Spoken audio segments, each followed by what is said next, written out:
Hey guys, thanks for stopping in.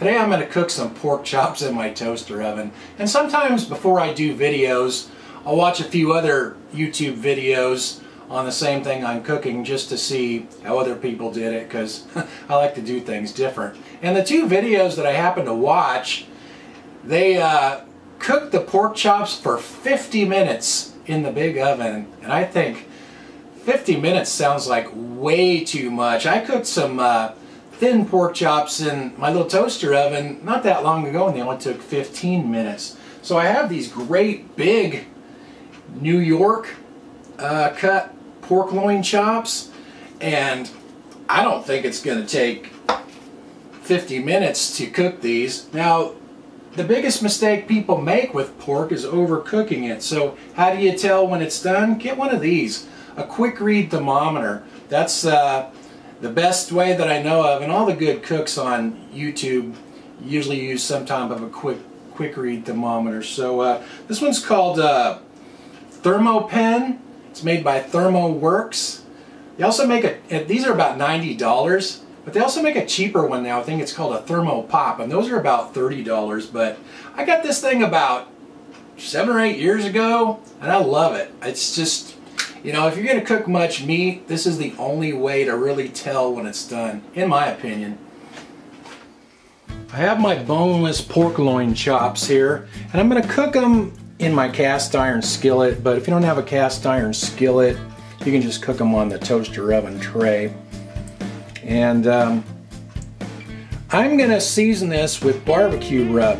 Now, all three of those rubs, the very first ingredient is salt, and that's usually the case with the ones you buy in the grocery store. I happen to get this barbecue rub from the Sonoma Spice Queen. It's a lady, she actually lives like 2 blocks from my house, and she makes all her own spices, and she actually has a website, I think, where she sells this stuff. And the ingredients to this rub are paprika, garlic powder, onion powder, mustard powder, cayenne pepper, thyme, cumin, brown sugar, and salt.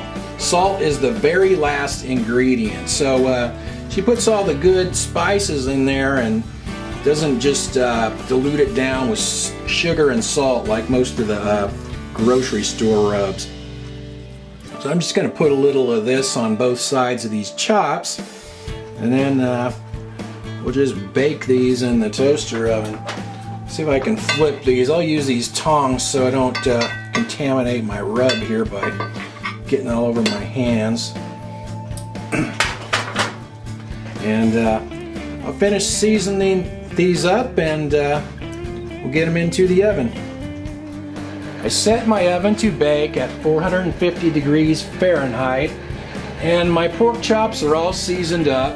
If you don't have barbecue rub, you could season those with just some salt and pepper or any seasoning that you like. Now I'm just going to let those cook until the internal temperature is 145 degrees. I'll just check it with my quick read thermometer. Okay, it's been about 25 minutes, so I'm going to start checking on these. 148 degrees. Check this one.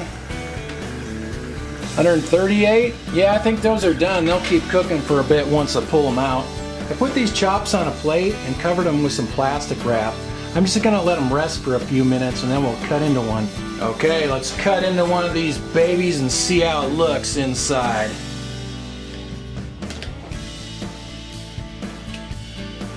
Oh yeah, look at that. Nice and juicy. That looks beautiful. So this took 25 minutes to cook.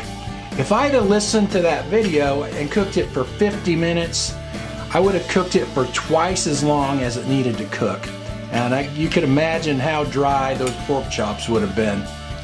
These pork chops turned out excellent. So, that is how you cook a juicy pork chop.